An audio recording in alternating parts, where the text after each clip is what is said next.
In the shadowy realms of the supernatural where Ed and Lorraine Warren ventured, few entities were as chilling and formidable as the demon known as Valak.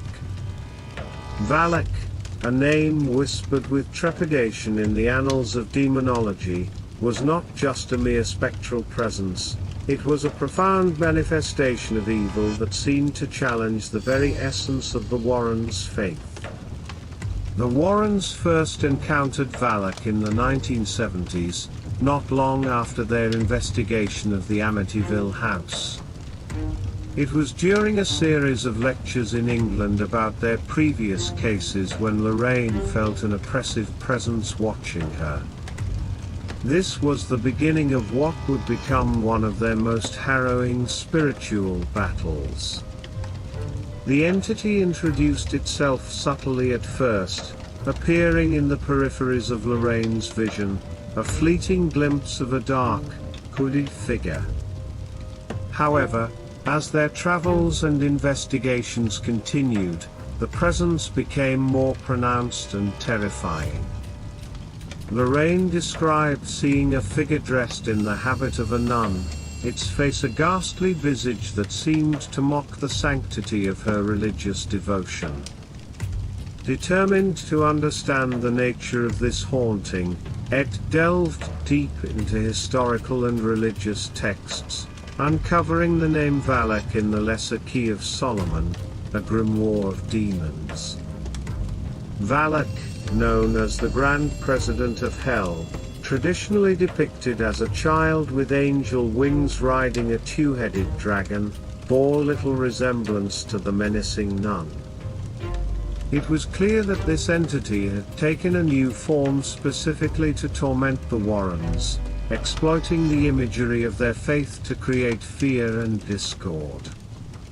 In the shadowy corridors of the supernatural, where history intertwines with myth, there exists a demon known by many names: Valak, Valak, Volak, and Ualak.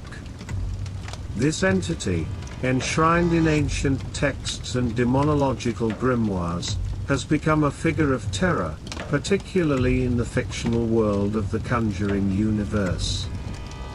Here, Valak is dramatized and transformed into a character far removed from its classical origins, yet intriguing in its own right.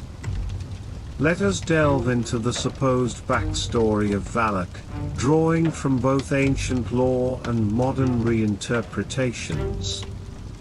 From the dusty pages of the 17th century grimoire The Lesser Key of Solomon, Valak emerges as the 62nd spirit among a cadre of 72 demons. This text portrays Valak not as a sinister figure clad in a nun's habit but as a president mighty and great, manifesting as a child with angel wings astride a two-headed dragon. Commanding 38 legions of spirits, Valak's traditional form is believed to be inspired by the ancient Greek deity Hermes, often depicted wielding a staff known as the caduceus.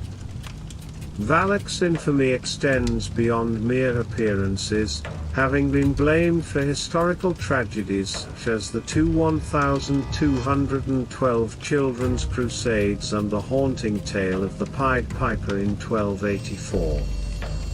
This demon's reputation as an apocomystai, a deceiver cloaked in innocence, is well documented, leveraging youthful guile to lure the unwary to their doom. Moreover, Valak is said to possess the ability to uncover hidden treasures and to command serpents, adding layers to its already formidable persona.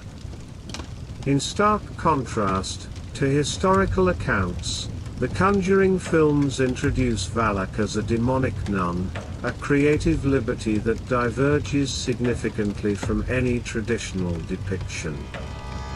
This interpretation was inspired by a vision reported by Lorraine Warren, involving a hooded figure within a swirling vortex. The character of the nun, absent in initial scripts, was later added to The Conjuring 2 during reshoots, emphasizing that these cinematic stories are not direct reflections of reality but rather creative interpretations meant to thrill and chill. The narrative of the nun further fictionalizes Valak's story, placing the demon in the Carter monastery in Romania. According to this tale, Valak was summoned by a duke, only to be trapped by Vatican knights who sealed the rift with the blood of Christ. The monastery's destruction during World War II supposedly freed Valak, allowing the demon to take the blasphemous form of a nun, mocking the faith of those who dared to oppose it. Valak, in the modern cinematic portrayal, is depicted as a shapeshifter, adept at adapting its form to exploit the fears of its victims. Known as the Defiler, the Profane, and the Marquis of Snakes, Valak's abilities are as varied as they are terrifying, with a singular, ominous goal: possession. In the world of The Conjuring, Valak's hauntings extend to Lorraine Warren herself, suggesting personal encounters that blend fact with fiction. The spectral nun that the Warrens reportedly saw during their visit to a haunted English church might have inspired the film's depiction. However, it's crucial to recognize director James Wan's creative decision to embody Valak as a nun, crafting a direct and chilling challenge to the Warrens' deeply held Catholic faith. In the tapestry of tales that surround Valak, we see the weaving of historical texts with the threads of modern storytelling, creating a portrait of a demon that is as complex as it is captivating. Whether as a child riding a dragon or a spectral nun haunting the screen, Valak remains a figure emblematic of our fascination with the darker realms of the supernatural.